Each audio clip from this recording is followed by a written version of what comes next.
આણંદના ST bus ડેપોમાં driver તરીકે ફરજ બજાવતા ભાણુભાઈ ઠાકોર સવારના વહેલી સવારે 7 વાગ્યાની આસપાસ જૂના બસ ડેપોએથી બસ લઈને સિલી રૂટ પરથી પેસેન્જર તથા વિદ્યાર્થીઓને બેસાડીને ઓડગામ પહોંચે છે, જ્યાંથી બીજા વિદ્યાર્થીઓને બેસાડીને આણંદ પરત ફરી રહ્યા હતા ત્યારે સૂર્ય ગેટ પાસે વળાંક પાસે એક બાઇક યુવક વચ્ચે ઊભો હતો, જેને બસ કંડક્ટર દ્વારા કહેવામાં આવ્યું હતું કે વચ્ચેથી બાઇક ખસાડી લે, પરંતુ તેને 10 મિનિટ પછી ખસાડીશ તેમ કહ્યું હતું। ત્યારબાદ બસ કંડક્ટર બસ પરથી નીચે ઉતરીને કહ્યું કે અંદર વિદ્યાર્થીઓ બેઠા છે, તેમને મોડું થાય છે, તેથી તમે વચ્ચેથી ખસો, પરંતુ તે ન માન્યો અને ત્યારબાદ બોલવા લાગ્યો કે હું આ ગામનો ડોન છું અને હવે આ બાઇક નહીં ખસે।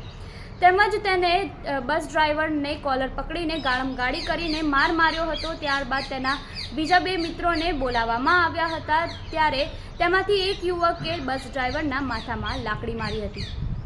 ત્યારબાદ બસ ડ્રાઈવરને તુરંત જ હોસ્પિટલ સારવાર હેઠળ મોકલવામાં આવ્યો હતો અને પોલીસને ફરિયાદ કરતાં જ પોલીસે 4 શખ્સોને ધરપકડ કરી લીધી હતી।